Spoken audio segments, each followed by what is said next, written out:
But Oga in Ogun, where are the roads for this laudable idea? And business certainly wants communication by roads. Thank you very much.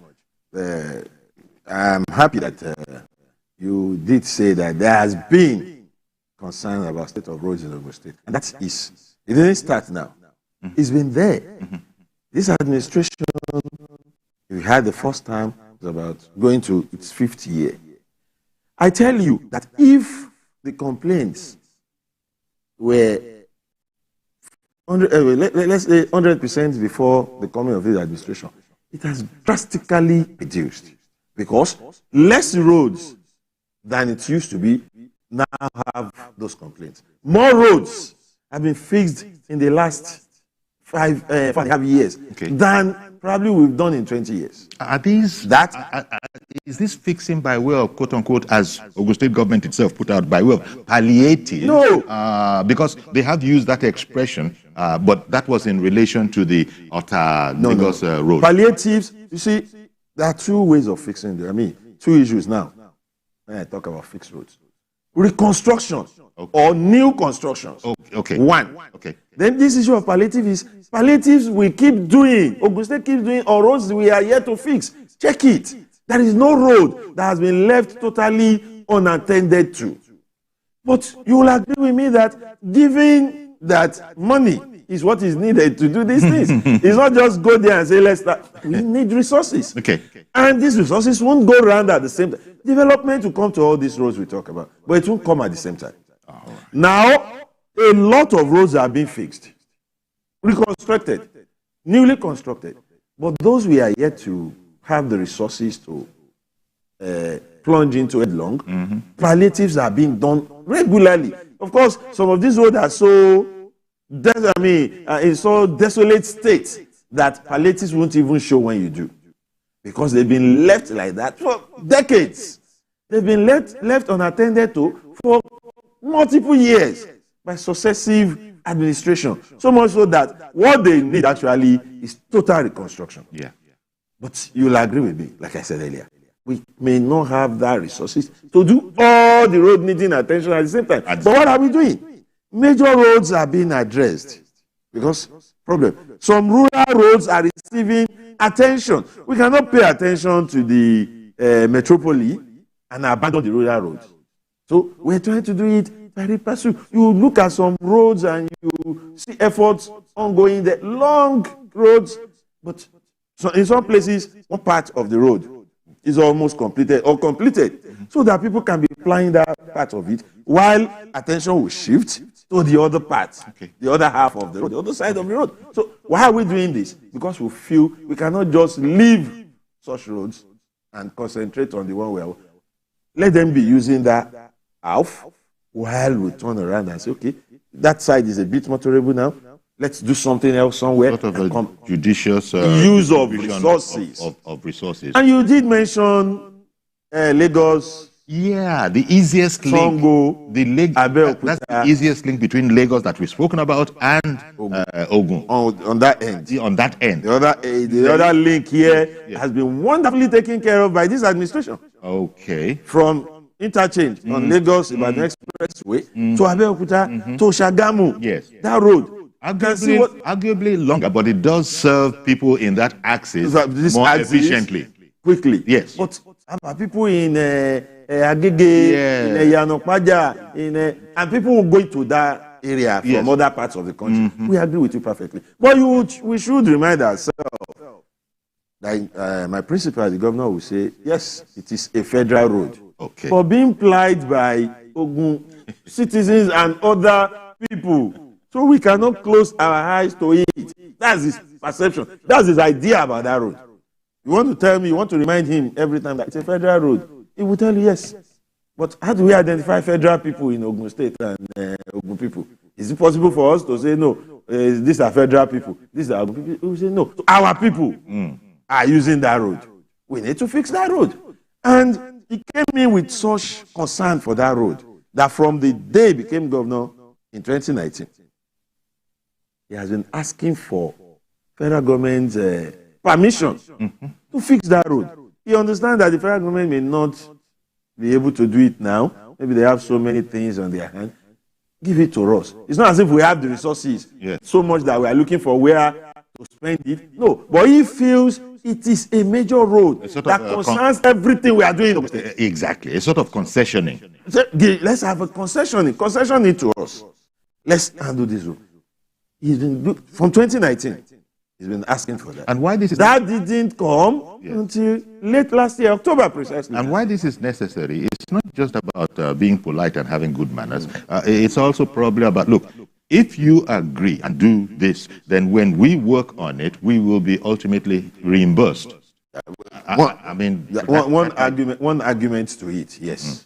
One possibility. Okay. But the major one for him is the road, its impact on what we are doing in Ogun State, the many lofty ideas he has brought into governance, the infrastructural ideas he's toying with, the industrialization drive of this administration, and the desire to open Ogun up to the world. Yeah. That road will play a major part.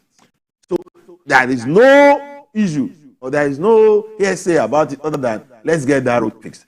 Now, the concessioning, permission, I'll put it this way now, didn't come until October, when we had what we refer to as a presidential nod or presidential approval. Why not? Ogun can fix this.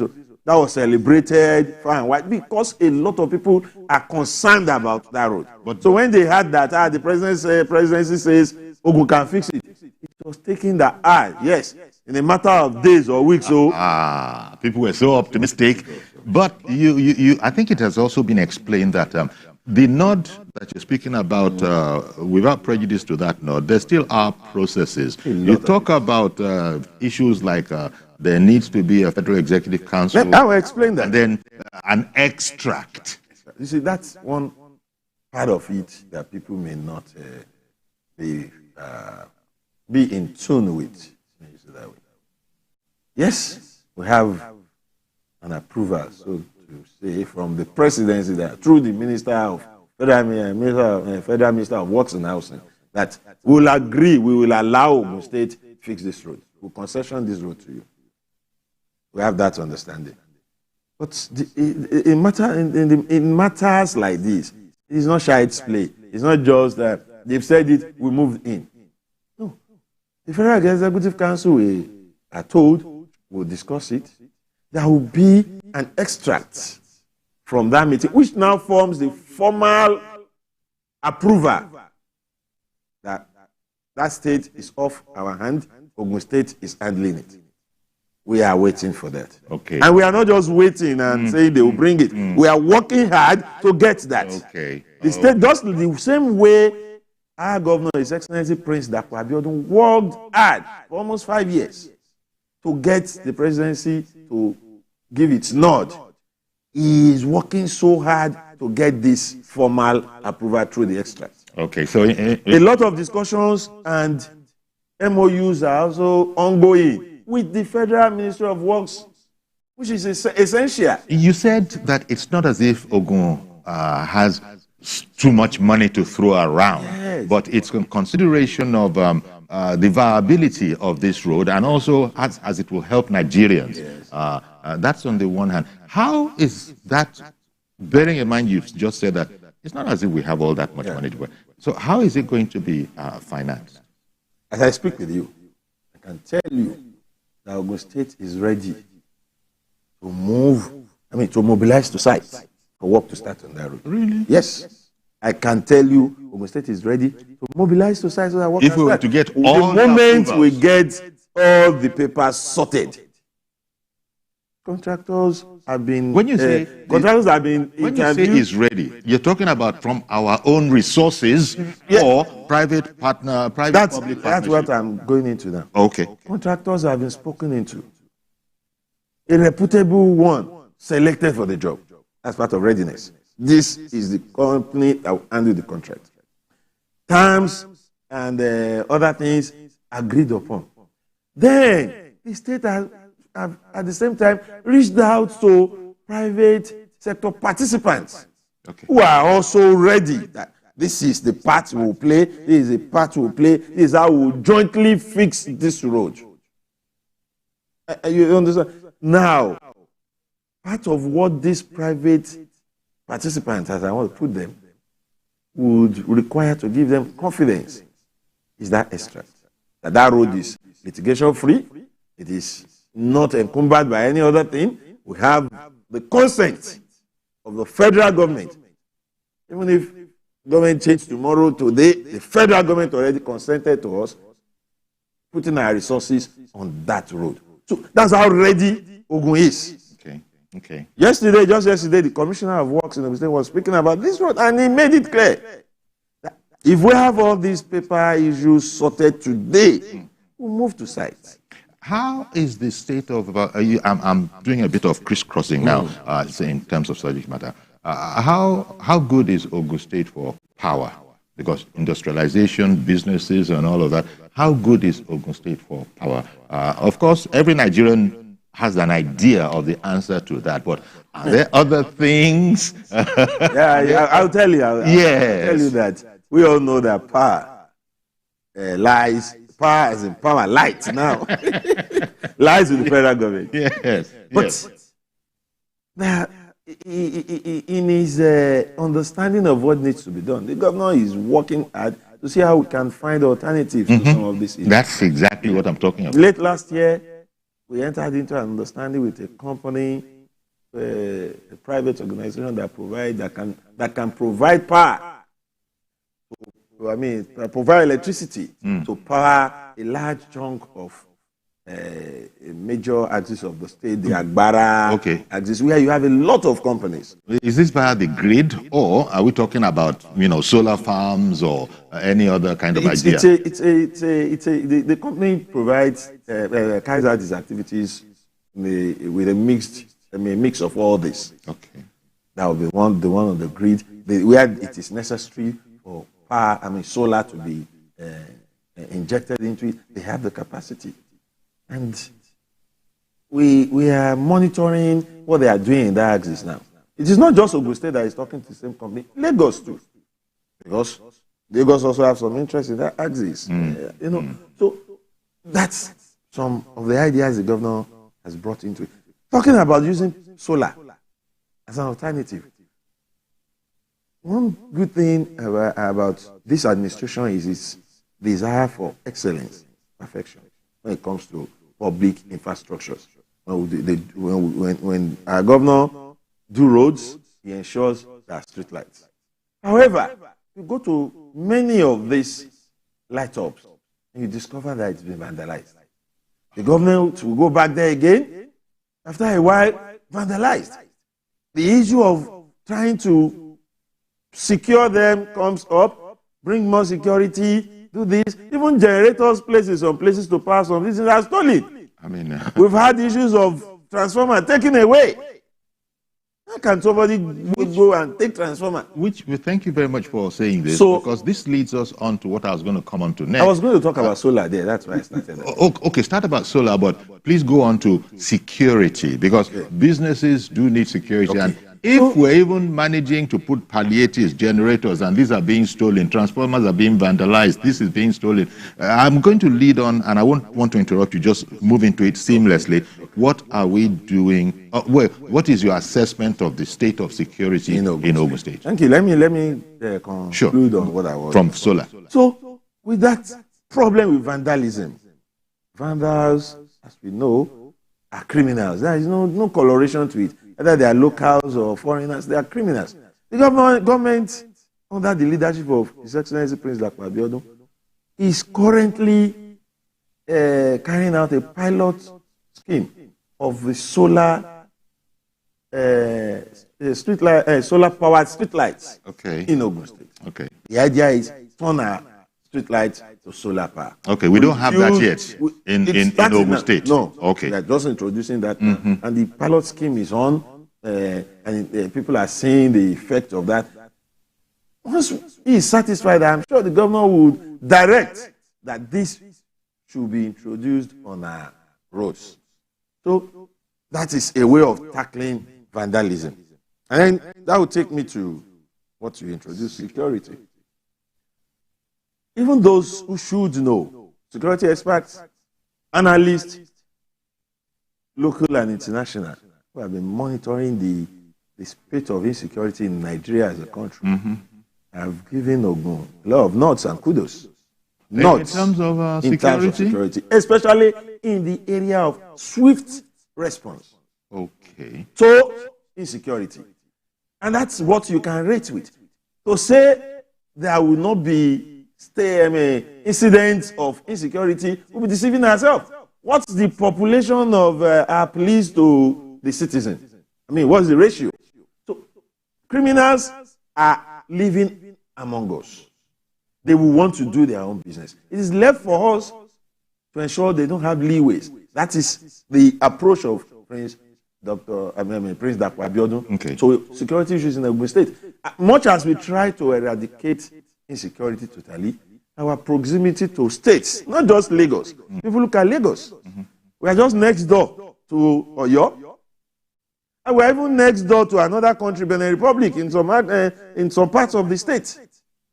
This exposes us to something. When criminals in those areas are fleeing from the long arms of the law, Ogun State is one place they can try to seek refuge. So, as far as security is concerned, we have to be on our toes 24 hours a day. Are we? How will? And that's exactly what I'm saying. That in the area of responding to insecurity, Ogun is doing very well. We have a security architecture that is very good. We have the police, the army, and other security agencies work hand in hand. And that's why when things happen in Ogun State, the rate at which they are quickly arrested, criminals are quickly apprehended, is very high. Now, if you look at the issue of cultism, at the time in the news was Shagam. Now you will agree with me, relative peace, because of what the governor ensured was done. When it happened, he made it clear, look, nobody should be spared. Go after the perpetrators. And at the end of the day, people, high and mighty, big names, brought into the net. And he made sure, prosecute them, question them. And as that was going on, more and more people. So we were able to go for the kingpins. And that's... Would you go as far as saying that there's been a reduction in the perceived criminality rate or incidence in Ogun State? Yes. If you compare it to years before now. When the government came in, it was one issue he had to confront headlong. But then it was an everyday thing. We are all aware, 2016, 2017, major part of 2018. It was every day. Once you are talking about cultism and killings in Shagamu, it will erupt in Abeokuta. Ijebu-Ode was in the news for the same thing. Banks had to shut down. We are living witnesses to these things. But the situation is improving. Nowhere in Ogun that you find that banks are not working. And you spoke about formal security services. I was going to ask about the Amotekun, We have, even beyond the Amotekun in Ogun State, we have Amotekun operating in Ogun State. We have SoSafe and other security arrangements. Then we have the local hunters and these forming themselves into groups, being monitored by the police, having the support where necessary of government and all that. Recently, there were incidents in a part of the state and it took the combination of the hunters, SoSafe, Amotekun, and police to comb the bush for days. They refused to leave. While the police knew what to do, the local hunters understand the terrain. Yeah. And they were in there combing that axis until the perpetrators were brought out. Because they won't go, those ones could not flee. At the end of the day, they were apprehended. They see that they can't be comfortable. Ogun State has succeeded under His Excellency Prince Dapo Abiodun to make our state comfortable for criminals. This is because for all the drives the government has been engaging in, security is key. And this is important because on the Ogun State, Ogun State is a state in the southwest. But I mentioned at the very top that Ogun State has witnessed itself being, the sort of apple of the eye of a lot of investors, and so you find that the population mix is sort of changing. And, drastically. So it's not exclusively, of a certain indigenous stock anymore. People are moving into Ogun State. Let me tell you something. Ogun State is fast taking the shades and colors of Lagos. Indeed. When it comes to the issue of integration. Integration. It is. Recently, when I went to Abeokuta to join this administration, I was amazed by what I saw. Yeah. It has afforded me the opportunity to move to some parts of Ogun. I go to places as far as Imeko, Ayetoro, and the nationals that you find residing and doing businesses in these places will amaze you. It is. If you're coming from Lagos, you wonder, I thought I left Lagos. People are now of the opinion they leave their states. Yeah. They want to go to Lagos for greener pasture. They get to some part of Ogun and they look at the place and say, this place is also habitable. Exactly. They find companies that can take them on. Yeah. And you talk about investors finding Ogun quite habitable. It didn't just happen overnight. Indeed. If you look at land ownership in Ogun today, made so easy by this administration. And that has attracted the issue of taxation. You cannot be in Ogun. Ogun State is one place where we keep talking about we have grown our IGR. And you cannot find complaints of double taxation, multi-taxation, overtaxing. No, we are in the media. If it's happening, you will have that. Yes, that's right. You don't find. We find situations like that in other places. Because we want to increase your IGR, do you want to kill us? We don't have such situation. You know why? Because we have a man who understands what is to be done in this Adisadu. Okay, we're looking at infrastructural development in focus in Ogun State at 48. We'll take a break now. We'll be right back. Dare Odufokon, Senior Special Assistant to the Ogun State Governor on Public Communications, is my guest, and you'll be able to ask questions as well. Call in and ask questions as we continue with this conversation. Stay with us, please.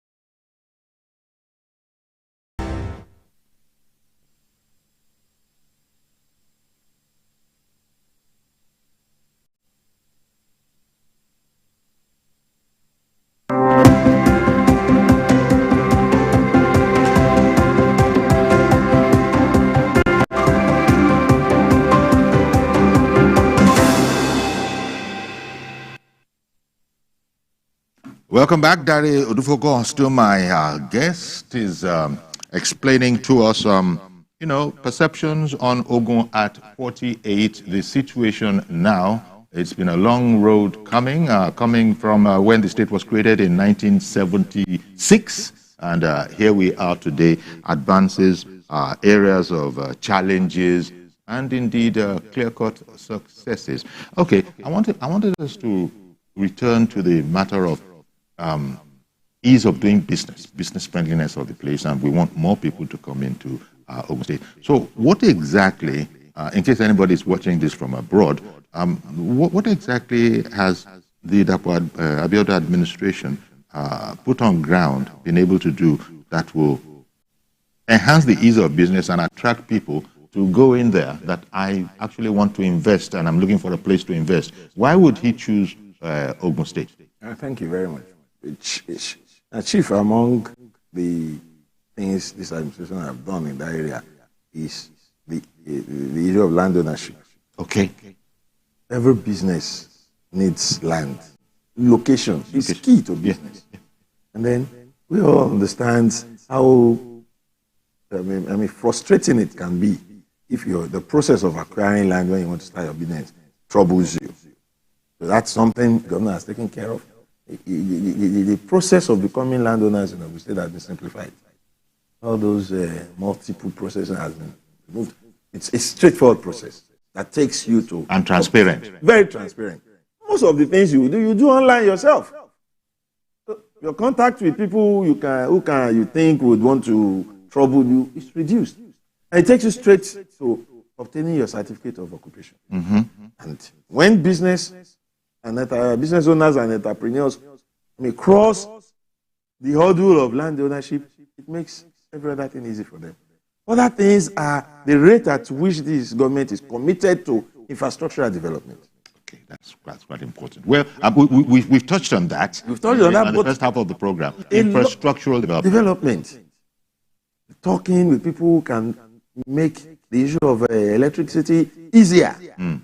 Efforts are being made to ensure that the road networks are such that helps your business.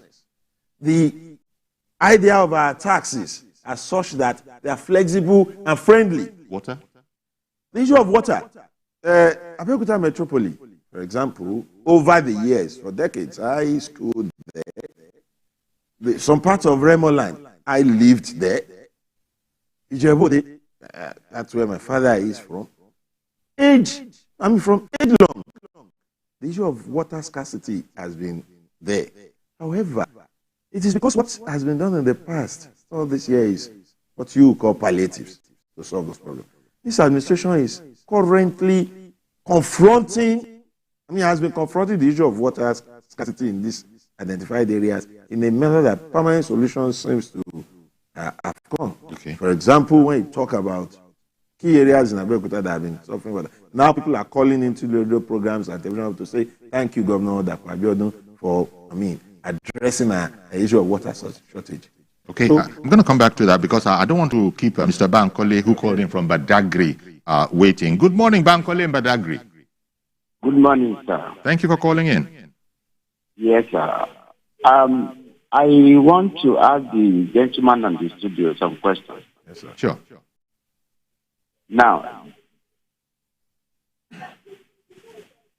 yes, the question I want to ask is this: why has the entirety of Yewa, so the entirety of Yewa, why is it exempted from the development plan of Ogun State? Okay, that's short and sharp and sweet. Let me give it to him. He is saying that Yewa is being discriminated against.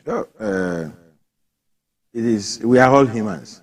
And if you look at some theories that explain that no matter how selfless we try to be, when issues comes to sharing of things, we want more to our side. So I appreciate my brother who called in from Badagry. I'm sure he's from Yewa part of Ogun State. I don't agree that it's discrimination. This administration does not discriminate. One thing this government is taking very importantly is even distribution of development across all parts of the state. Recently, the state government launched a program, 100 roads, the 100 roads project. This 100 road project is divided equally across the 20 local governments of our state. It's not even an issue of senatorial district, the 20 local governments. But if you say equally, you emphasize that word. Bankole, who called in from Badagry, yep. But I've heard in casual conversation, the Yewa people do feel like that.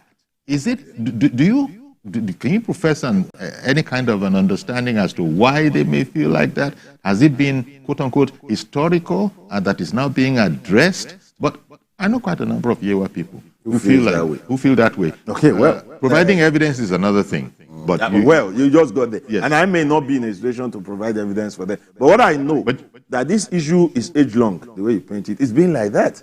This administration has only been in office for 6 years. Okay. 5 years. Almost 5 years. That's 5.5 years.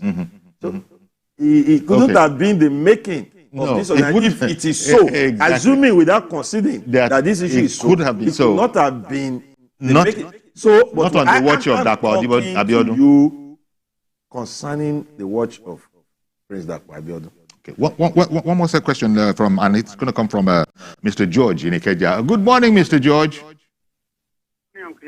Yeah. And good morning to Mr. Odufo-Okan. Good morning, Mr. Odufo-Okan, I used to enjoy your articles in the Nation newspaper. Thank you, sir. And I've been missing it since you left.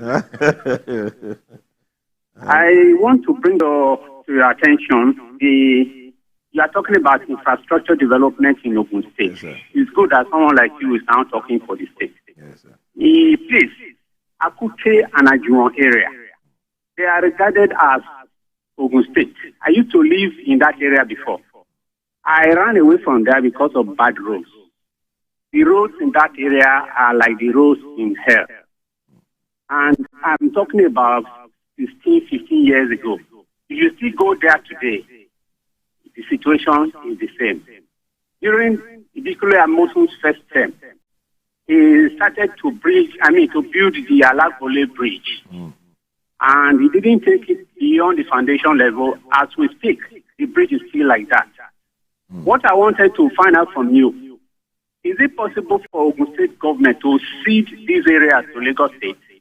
Because most of the residents in these areas, Lambe, Ajuwon, Akute, and all that, they work in Lagos. But Lagos cannot develop that area because it is called Ogun State.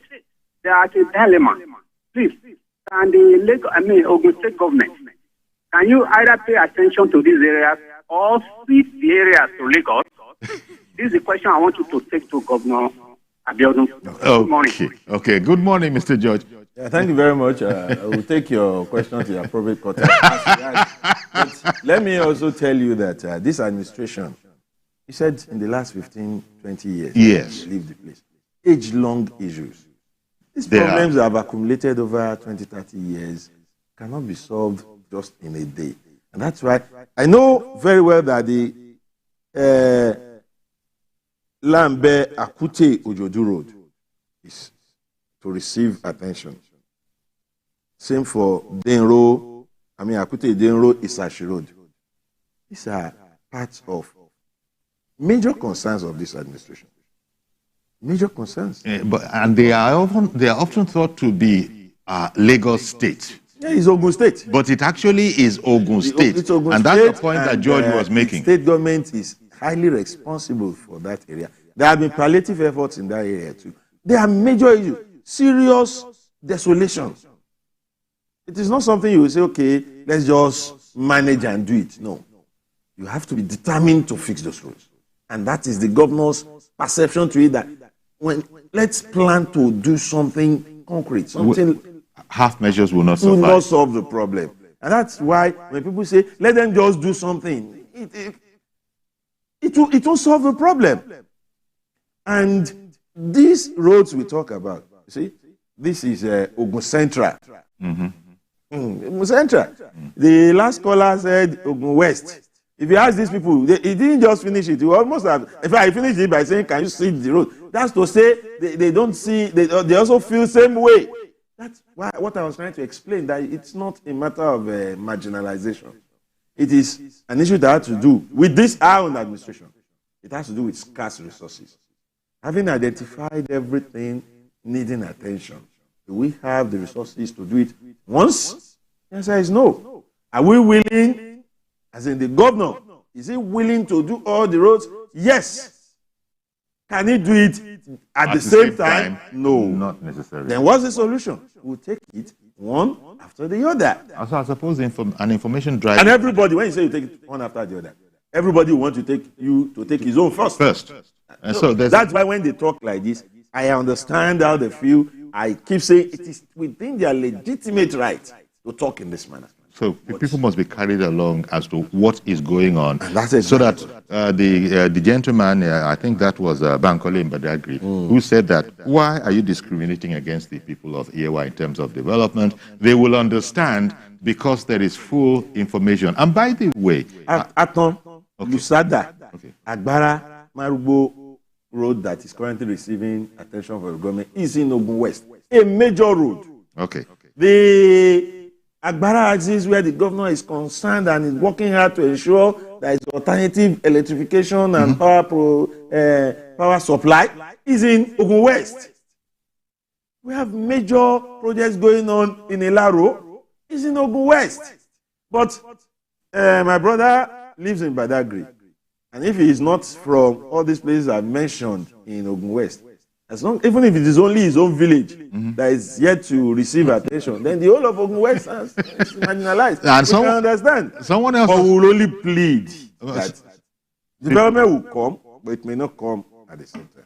The government is not sitting on its hands. They are not sitting, not resting. Samuel, again from Badagry, good morning to you, sir. Yes, sir. In response to what the gentleman is saying there, it's not about me personally benefiting from what the government is doing. Okay, it's what has been on for time immemorial. Yes. That the entirety of Yewa is exempted. So all these things we are talking about, it needs to be visible. You need to visit that place by yourself. You just visit and see what you are talking about. We need to please include us in the map of development of Ogun State. We are not exempted. We should not be exempted from it. It is not a matter of being beneficial for it. All of us cannot be politicians. It is not to be a politician before we can begin to enjoy the dividends of democracy. Please include the Yewa people too in the development plan of Ogun State. Please. All right. Please. Well, thank you very much, Mr. Samuel. He's keying Bankolelein. But it's true. If there is that perception of that over the years, both of them spoke about decades. If there is such perception, we will have to, and that's why my principal, Prince Dapo Abiodun, is insisting on what he describes as equal distribution of infrastructural development, equal distribution of our industrial drive. In the area of employment, ensure that it is spreading. Give every part of the state senses of belonging. He is keen, he is determined. If you look at his administration, the cabinet, other heads, and what even spread. Well spread. Let's talk about education, because as you know, Ogun State, Abeokuta, but not exclusively Abeokuta, they're very, very key on education. So the citizens of Ogun State. Tell me, you started off with a plus on that. If you ask most people, they'll say, Ogun State, like some other states, education is a stock in trade. What can you say? What has this government and the governor done to maintain that and then further it? There's no administration. I can say that I'm from Ogun State. Lived in Ogun Before State. you launch, let me include Dare, but coming from Abeokuta. Dare in Abeokuta, good morning. Good morning, Dare in Abeokuta. Yeah, this morning. Am I on to this morning, please? Yes, you are. I would like to ask our guest there. Your namesake, Mr. Dare Odufo Okan. Okay, so the question is, the state government started from estate in Abeokuta. Yes. He did some estate in Kopape, Yes. Abeokuta. The phase 2 is yet to be completed. Yes. A lot of civil servants subscribe to this estate. Yes. Even the one in Kopape, phase 3 is yet to be completed, uncompleted. Yeah. It has overgrown with weeds now. Yeah. A lot of civil servants that took that estate are still paying rent, paying mortgage, and that place is there, grown up with weeds. What they ought to have been able to achieve with that estate, that they ought to have done buy some materials at a cheaper rate. Now everything has overgrown. They have not gotten their allocation. And now you are here, you are saying all these are age-long situations, but this one is a recent situation started by him, and there was no allocation. Okay, let's give Mr. Odufo a chance to respond to that. Thank you very much for calling in. Thank you very much. That was Dare. My namesake. Yes. He helped a lot with the question, even by declaring that none of this project he spoke about is in the first phase. He talked about second and third phases. Then these are projects that were started maybe 4 years ago. We all know what's been happening when it comes to the issue of inflation and all that in the country. Subscriptions have already been done. and then the houses have to be delivered. It's an ongoing project. Just recently, in fact, taken care of by and provided for even in the 2024 budget. This project is talking about not less than about 100 units of housing, and they are marked to be completed at the PMB estate, that is the President Muhammad Buhari estate. And then about 235 units. Work have started on that at Kobakwe, where I mentioned. So I will plead with him. Okay. A little more patience. Just the same way the earlier phases were completed successfully, the others will be. Okay, he's talking about the pace. He thinks that, but then we are not talking about 50 units, 20 units of housing. He didn't speak about that. This is a massive number of housing units. Indeed, so indeed. For PMB, 100 units is the next phase. For Kobakwe, 235 units. And these are this won't be the last. After that, there will be phases. So you'll understand where you are going to construct such large number. Indeed. The idea, and then the inflation that has hit town, materials, you can't and all call of the that. subscribers back No, and start. exactly. So that's a and problem. This inflation was not foreseen, but the administration is committed, bringing in resources to say, look, it is for our workers, it is for our people. We must forge ahead with it. You were going to talk about education, and yes, and then he came in. He called in, and even now, Mr. Wolabi in Agege has called in. Go ahead, Mr. Wolabi. Hello, I want to talk to your guest. Yeah. I want to ask about Imala town. Yeah. The road where Awolowo do for us. This Awolowo right there. People, the man we are talking to now, you don't know where they call Lumala. And all they are giving them their post every 4 years. How did you arrive at that conclusion, Mr. Wolabi? How can you say he doesn't know what you are talking about? Hello, sir. I will answer you. I've been to Imala not less than 6 times. My Egbon, the Malian boy himself, Egbon Adebayo, there is nothing he's doing. He's listening to us, I'm sure. There is nothing he's doing in Imala that I don't follow him to go and celebrate. Even when he started the Imala Day celebration, I was there. So you goofed there, but I will answer you. All right. Okay, Mr. Wolabi, let him respond to one of the things you said. Yeah, well, he spoke about road. It's what we've been talking about. Indeed. They had a road now in bad state. He feels that the government ought to have done it immediately. Then we've spoken here about people who never had roads and feels why haven't. So you begin to wonder that, like my principal would say, I wish he can just conjure so much resources, so much money, and he will just decide that every road. Yeah. Yes, we see. Starting today, we set a target of 3 months. But it's not possible. Well, it apparently isn't, and it's a challenging task. But nevertheless, you've been you've been explaining to us how Prince Dakwa Abiodun is totally committed to it. Now, I'm going to hold the calls for a moment because I do want to hear from Dare on education in Ogun State. I really want to speak about education. Sure. Sincerely, because I doubt if. I was explaining to you that apart from growing up in Ogun State, I schooled in Ogun State extensively. And now I'm working in Ogun State. I've been part of the administration. I don't think there is any administration that have done much in education as much as this current one. Let's look at the area of teachers' employment. It's been massive. Not less than about 5,000 teachers have been employed in respect of 3 years by this administration. Okay. Through our Ogun Teach interns. Is that for primary or secondary? Across board. Across board. We have what we call the Ogun Teach interns, which also help the administration to solve the issue of unemployment in a way. What do? Young graduates and others come in and be our interns. At the first instance, 2,000 was taken. The second one, another 2,000 taken in as interns. And what do interns do? Interns, you teach. They collect money. They are paid. It's just that they are not immediately civil servants. Okay. So last year, 3,000 of these interns were employed as full-time civil servants by the administration. 3,000. Well, this implies that there are schools being standard schools. They exist. Maybe they're being built.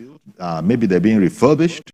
Talk briefly about that. Yes, a lot of it, and that's why you go to state, people will say what they enjoy most now are the yellow schools. What do you mean by yellow schools? The roofs. Okay. Are yellow, and they're everywhere. Mm-hmm. It is not about metropolis alone. Even in villages, in the grassroots, we have the issue of school and standard buildings, and then we have this massive drive for employing teachers, making sure that you don't just build schools, put the necessary human resources there, and so making 3,000 of them full civil servants as teachers. Then we employed another 2,000. And then currently, the Oguntish intern recruitment is on. So in the area of, then you look at our universities, relative peace. Even when ASU was on strike nationwide, our universities were not on strike because their argument was simply they don't have any reason to go on strike. Mm-hmm. Then the issue of Ogun State Polytechnic, Polytechnic, that raged all through the last administration.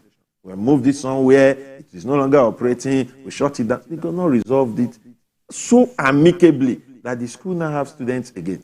Okay. They are running sessions. You know, we've completely run out of time now, Dari. And it just looks like we started this thing only 15 minutes ago. I still have plenty. I can imagine there's so very much. And that's why I feel sort of sure that when we sort of invite you to come again, because there's so much more that needs to be said. And especially we have to be realistic about this thing and pragmatic. You have explained that there are challenges, but they are being confronted head on. Sir, I didn't have the opportunity to talk about our Cargo International Airport. The project the whole world is applauding us of. I'm sure when next you call me, we'll talk about that. The first commercial flight already landed there. So to those who say it's a white elephant project, when Dakwabionu started that project, now they know I was on the flight. Okay. So it's historical. I'll tell my children and grandchildren. That's exciting. I can't wait for you to come back. Yes. Then we'll delve into it from those angles. Thank you very much, Dari, for dropping by the studio to tell us about this. Okay, we're going to have to leave it there for now. That's our program today. Do please join us tomorrow for a fresh edition. I am Yori Folare. Bye-bye for now.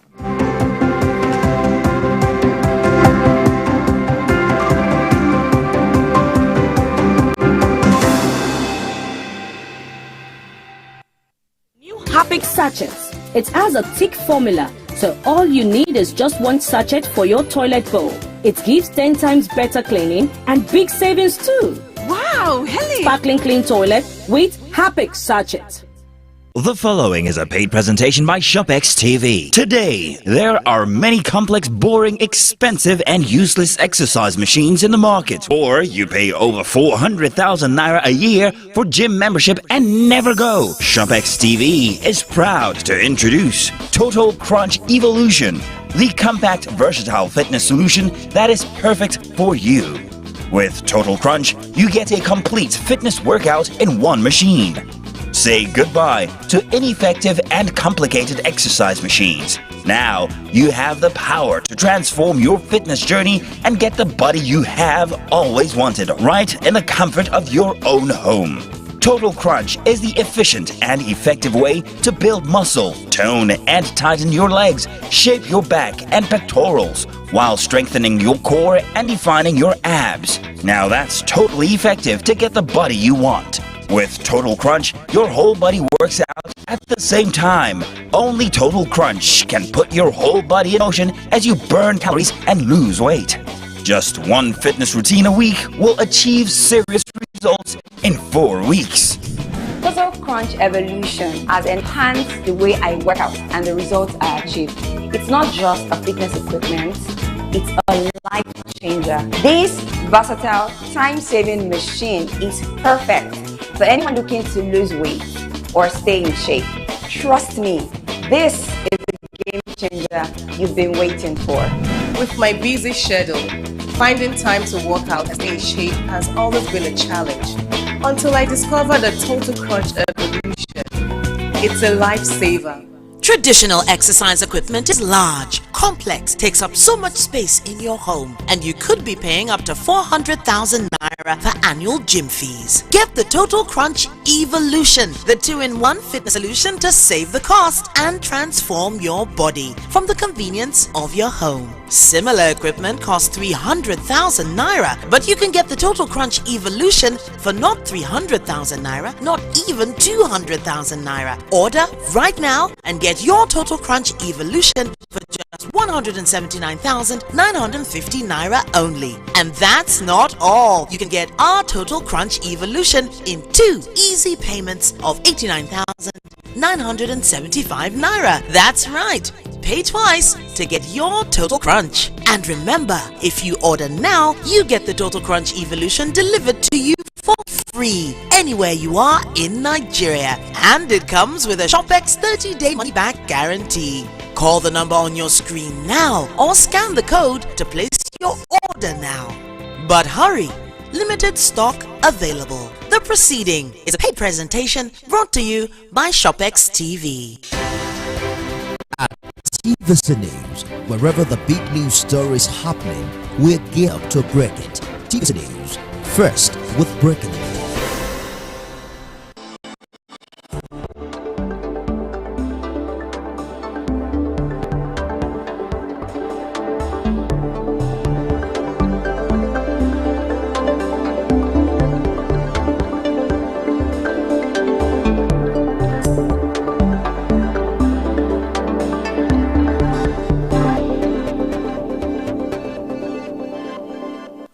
When Nigeria's unity was at stake after a devastating civil war, the National Youth Service Corps (NYSC) was formed in 1973 to foster national cohesion. More than 50 years after, the scheme continues to serve the purpose through mobilization of Nigerian graduates below the age of 30 for the one-year compulsory national service.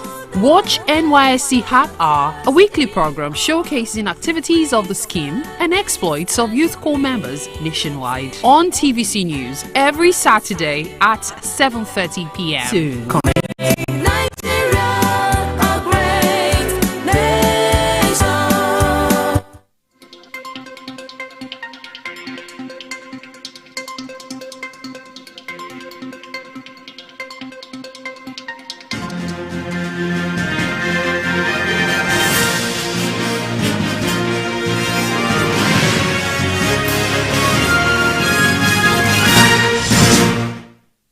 Hello and welcome to TVC News at 12.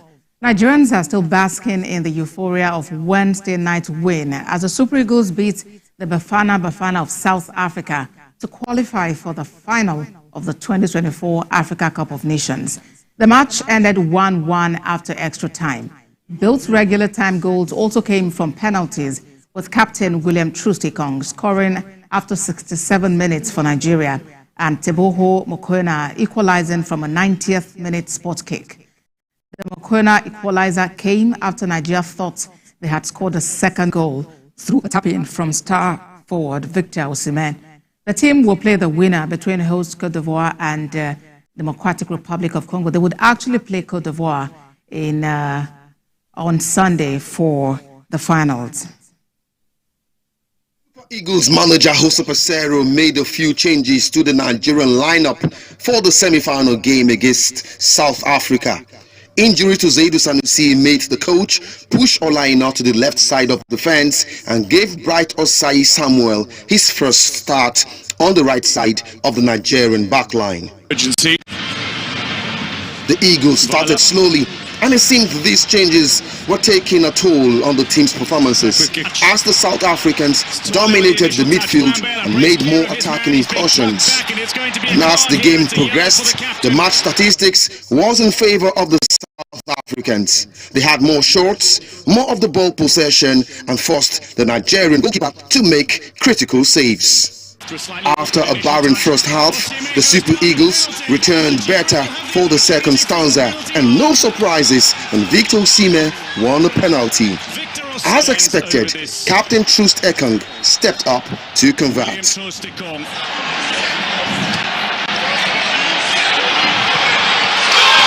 down the middle, and Nigeria lead. lead is still very much on. The Eagles maintained a fine defensive shape to keep their lead, but substitute Al-Hassan Yusuf's wrongly timed tackle in the Nigerian box gave the South Africans a penalty and a lifeline. Full-time ended 1-1. 2 penalties converted in the second half of this game, one by Trostekong, an equaliser by Mukwena. It's 1-1 through 120 minutes. Penalties will determine who goes through to the final. Extra time was end-to-end, and the South Africans were considered favourites for the lottery of penalties. Their heroics from the sport in their previous match against Cape Verde raised their confidence. But that history would not repeat. Williams